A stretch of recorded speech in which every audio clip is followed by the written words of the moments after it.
All right, guys, week 3 pressing. Today is the first day you get to see the full clean technique that I have developed for making sure that I don't rupture another bicep, because as I disclosed in another video, I have actually suffered 2 ruptured biceps, and that's no fun. One of them being a distal bicep tendon rupture in my left arm, and then my right arm has a proximal bicep tear. So here we go with 355 on that, I guess, McCarley style Zercher clean. That's what we can call it. I like that. Close enough. I started the pressing out with some 205 pound strict-ish pressing. Went to 255, did a little bit of push pressing, and then a split jerk. I didn't really like the split jerking. I felt a little off. Had to do some warm-ups off camera. Moved to 305. And from 305, things felt a little bit better. I did struggle a little bit to stay in my groove for the push. I kept seeing and feeling my hips coming further forward than they really should.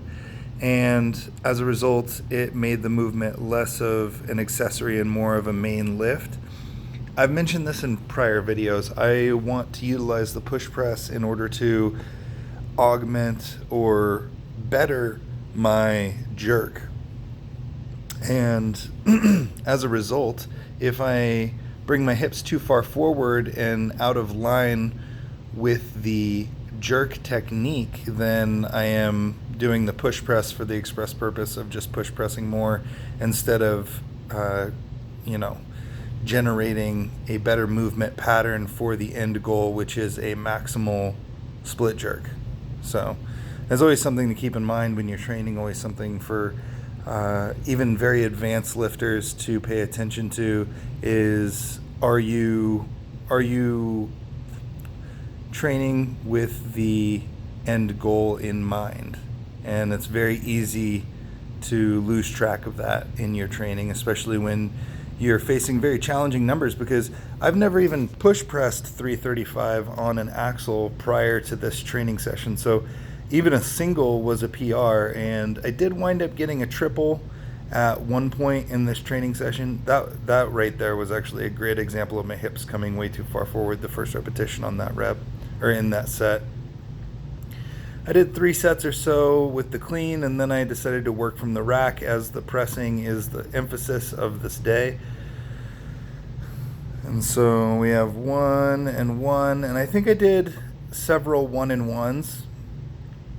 And I'm starting to keep a better log, a better training log, better records of my training in a Google document that I will probably open up to the public later. So, yeah, I think that was my PR right there, lifetime PR. From a technical standpoint, it's just that I've never push pressed with an axle before. So getting that head through, you can see how sweaty I am. I definitely spent way too long on this axle session, and I actually had to split this entire workout in 2 because I spent an hour and a half with this axle alone. I wound up spending a little bit more time with the incline breathing press and a little bit of rear delt work, and then came back the next day, and you'll see the shirt change after this set right here. So doing some breathing incline presses with 225 pounds. I really do like this movement. It's a really good one.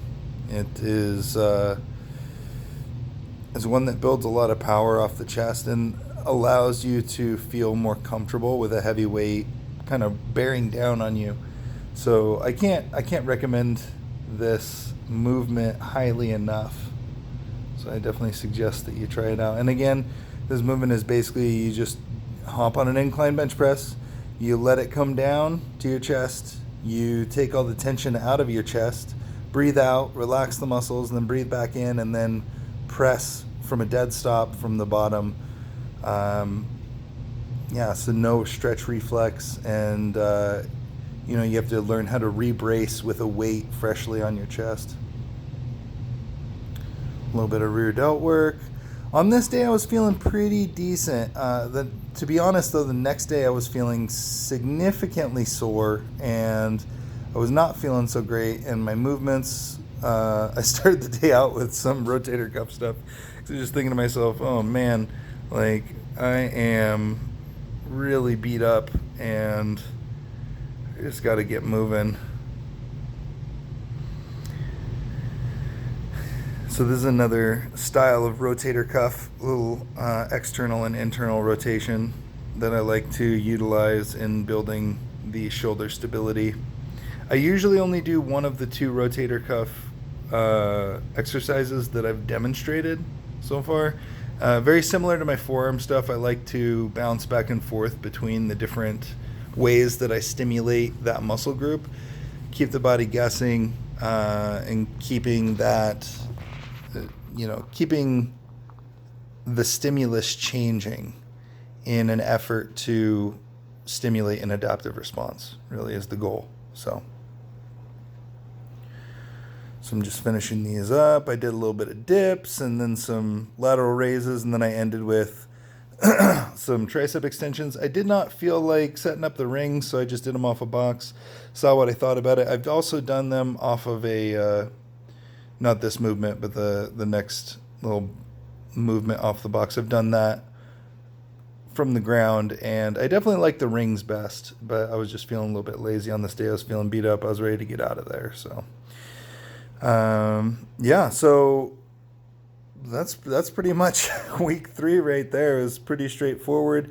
Things will be getting a little bit heavier from this point, and we'll see if I can kind of keep up with it. I've begun dieting a little bit more strictly and losing a little bit of weight, so that is an additional challenge for me.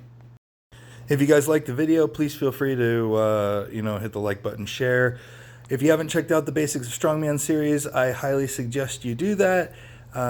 Feel free to share those videos in that playlist with anyone who's interested in getting into Strongman, and the Strongman Theory series for the more advanced athletes or people looking to get into the more serious side of competition and strategic planning for just maximizing your potential as a competitor in the sport, or at least understanding it a little bit better. We're starting to get... we're releasing one episode of each of those. So Basics of Strongman comes out on Tuesdays and Strongman Theory comes out on Thursdays. We already have, I believe at this point, 4 posted up, maybe 5 by the releasing of this video. And, I have over 20 videos of each of them planned at this point. It's been a lot of help, people messaging me and saying, I want you to talk about this. I'd like you to talk about that. And those ideas, I'm recording all of them. And I am making sure to address as many as possible. So if you guys have anything you want me to talk about, please comment on one of those videos. Get back to me in some way, shape, or form. And other than that, thank you guys for watching. I'll catch you guys in the next one.